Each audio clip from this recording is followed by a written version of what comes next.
Our army needed passage. The Warborn can be creative when they want to be. And what is happening, guys? Cowboy here, and it is time for some For Honor campaign hype. So today we're going to be taking a look at one of the night missions. I'll be playing through as the Peacekeeper, one of the newer characters in the game. Peacekeeper is kind of like an assassin. She has a short sword in her main hand and then a poison dagger in the offhand that she can apply a damage over time effect to the enemy. You'll kind of see that here, able to grab the enemy and repeatedly shank them up in their kidney, causing them to slowly bleed out. On top of that, one of the interesting things about this character is instead of sticking to the default of kind of up, left, and right with stances, we have a neutral stance where at the very last minute we have to block, or at the very last minute we can switch the direction if we want to attack, but we can attack from that neutral stance as well. And in comparison to some of the other characters, we're not very defensive with this character, but we do have an emphasis on the ability to dodge and then parry as well. So, just thinking about the Peacekeeper in comparison to the other characters, I do kind of like what they did with this. Thinking about what we had so far in the Knights, we had an obvious kind of balanced character with the main Knight, and then we had, I believe it was the Crusaders running the shield, which was obviously more defensive. And this kind of introduces a hit-and-run tactic type character, which we don't really have anything like that. I guess you could kind of count the Orochi as hit-and-run, but I feel the Orochi is more duelist, Kensei is more pure offense. Thinking about the Viking side of things, we have the Raider, which is kind of pure offense, and then the Berserker, which you would think would be offensive from the name, but even then he's more of a duelist high offense hybrid, I'd say, just because of how Dauntless functions. But definitely interested in how they put this character in, because it's a very unique play style compared to the other ones. And there were actually two other characters that were new that were in the demo we were able to play. I'll talk about those a little bit more in the domination footage, just because you'll have a chance to see me fight them. But anyway, talking more in depth about the Orochi, or excuse me, not the Orochi, about the Peacekeeper. Definitely a fun class to play. Just thinking about it from kind of first impressions, my one big concern was I felt like the bleed effects were a little too slow. And you can kind of see that as this video goes on. There's times where I'll bleed up an enemy, and then I'll kind of jog away and wait 10-15 seconds for the enemy to bleed out. And I do have concerns that in a multiplayer type setting, especially in like a 4v4 or a 3v3 type thing, where people have the ability to drop effects to heal, where people can run back to the base and heal. These longer damage over time effects that take a while to take your opponent down, I feel like they won't be nearly as effective. Now, obviously in duels, this can be pretty disgusting because you're able to just kind of go up, grab somebody, apply the damage over time, back off. And you can play extremely reactionary, you know, wait, get a parry, get a quick bleed, grab, apply another bleed, retreat. And, you know, especially I feel like bleed, the interesting thing about bleeds is that, similar to like poison, even about Dark Souls 2, when you get somebody poisoned up and they don't have items, you kind of induce a panic state in somebody. You basically put them on a clock and they know I'm going to die in X amount of time, and it forces them to make a move, and on top of that I feel it forces people to be sloppy. So in a game like this that is very much kind of like mind game on where you're going to attack, where you're going to block, and very much about being level-headed and having precision, it's nice to see a character that has that style of play. I just think it needs to be amplified a little bit more with the bleed damage. So jumping into the footage a little bit more, I'm obviously kind of just running around at this point. Just to elaborate, I had actually had a perk that was supposed to regenerate me. Before the campaign missions, you have the ability to select 2 primary perks, which is pretty nice, and then I have a third slot, which you can see is kind of up on the D-pad, and that's for items that you'll find all over the environment. So there's stuff like smoke bombs, there's stuff like throwing darts you can toss out, the crossbows, all kinds of stuff. And later in this episode, it gets to the point where like I'm finding so many items, I'm just kind of using them as I get them to go back and grab other ones.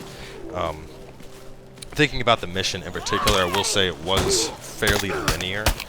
There was a little bit of deviation in your approach, and to elaborate on that, there's points where you can basically decide to, jump down from above and do a punching attack, or you can hit the guy head on. Or you can decide to go left first, or you can decide to go right first. But at the end of the day, it's definitely not it's not like an open world campaign experience, but while I do think that'd be really neat, at the same time, you know, we only had a chance to play 2 campaign missions. Like this one, you can see there's 2 primary archetypes of enemies.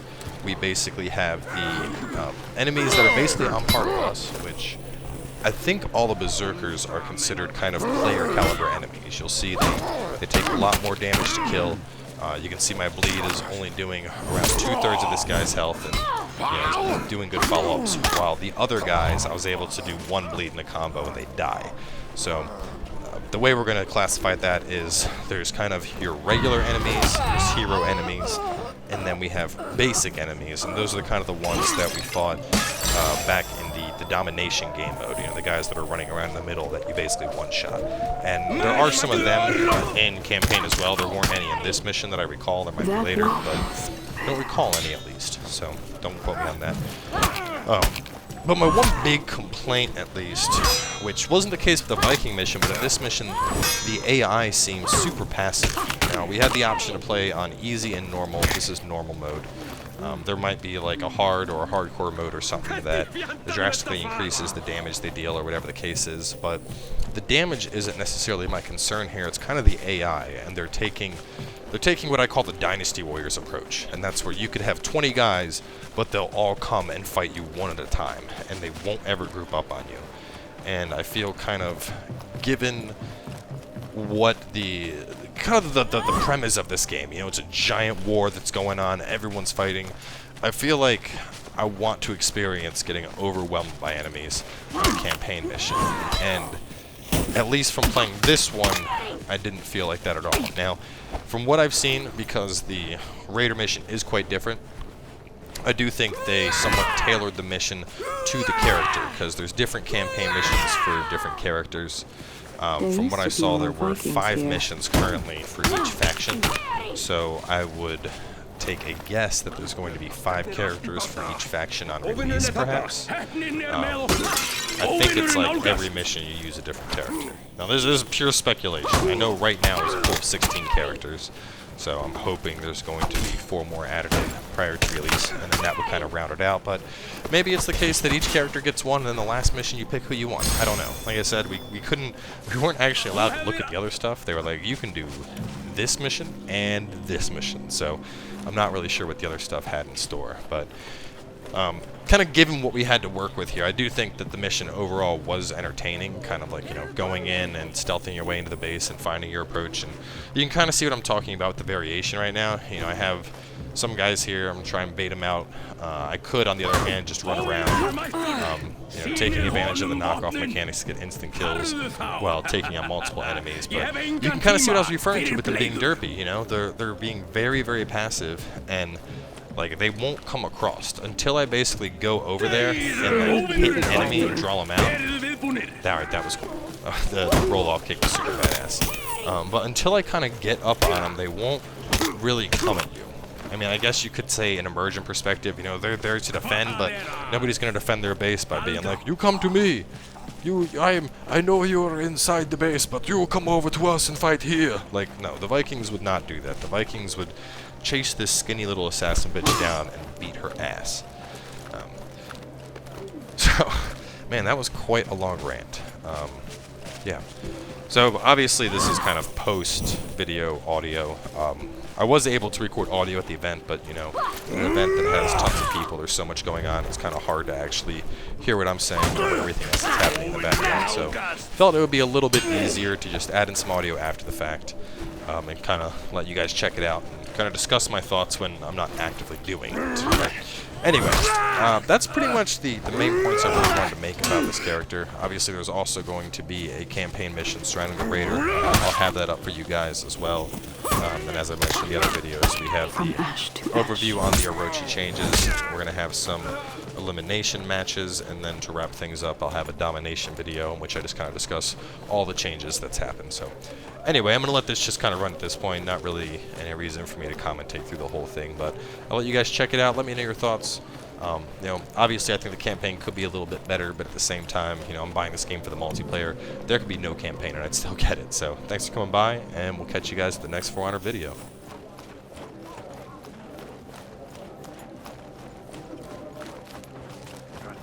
Legðið sverði. Þeir eru hér. Okkar hafa lítið hans. Óvinnurinn hér! Tilbúnir!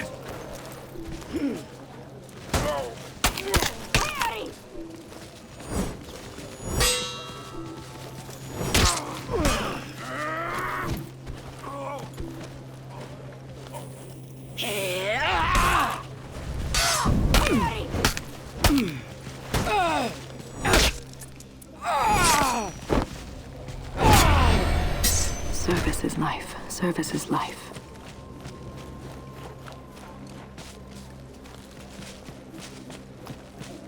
Hvað eru þeir að gera hér? Dauðastund! Nú getum við barist!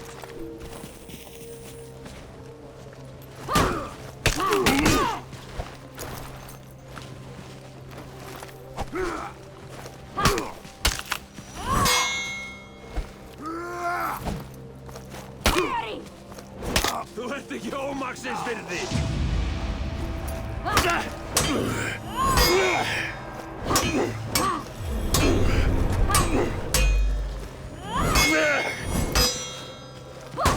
Þetta er úr! Dreftu þá!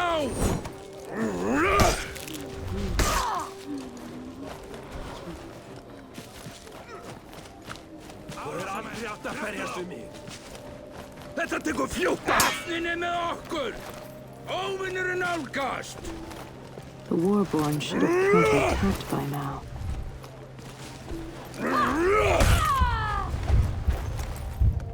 Einum að mikið! Ég hefði getað sagt þetta!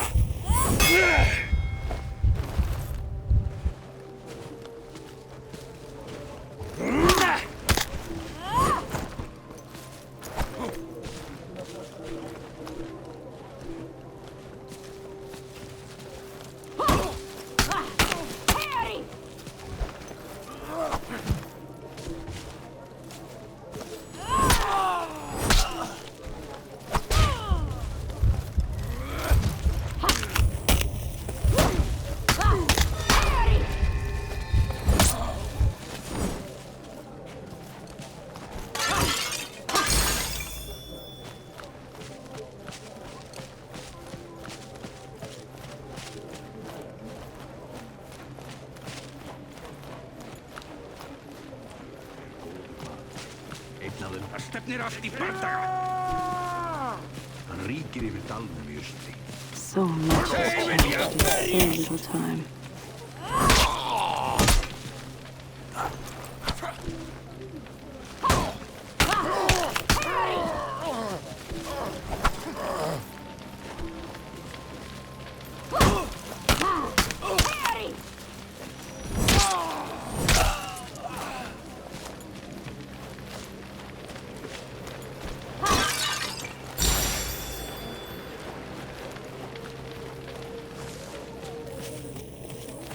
I had an idea.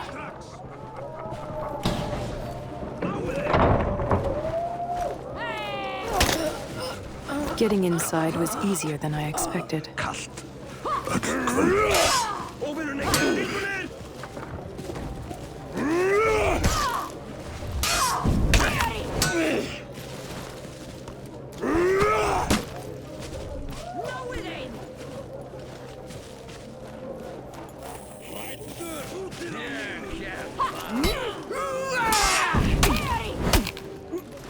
I need to be careful here.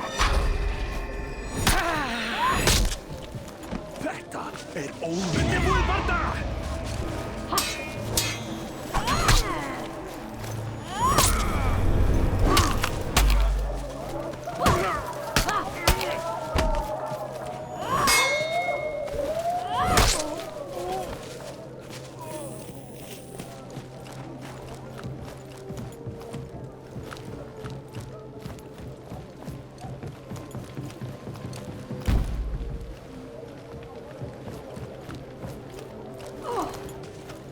Óvinnurinn er mættur.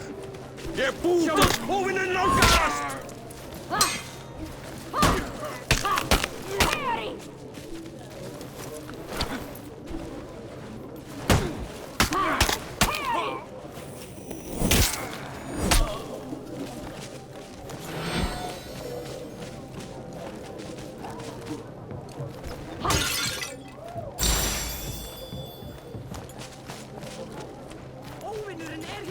I wonder.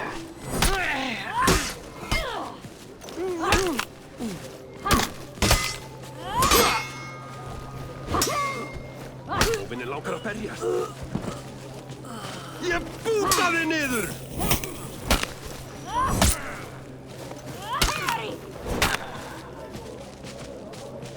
Stöðvið þá!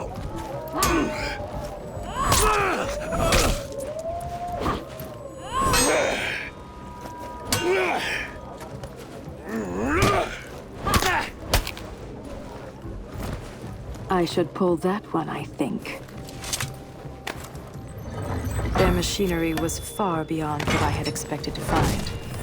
Since the last time I'd been through, they had uncovered a new source of lore.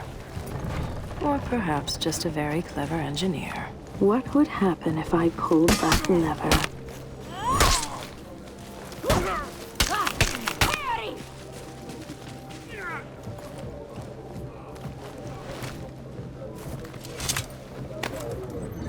What do you suppose that does? Now where is the central mechanism? If I understood this contraption, raising the elevator now should prove exciting.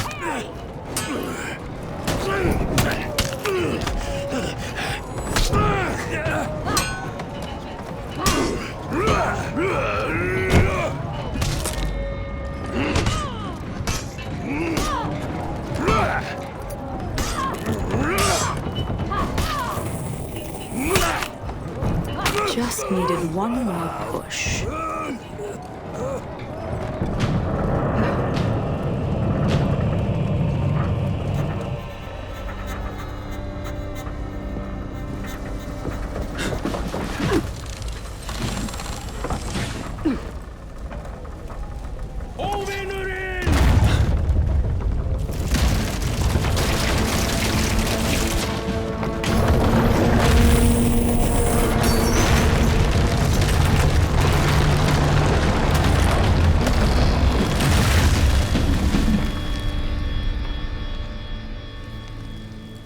Path's clear. Impressive. Don't encourage her.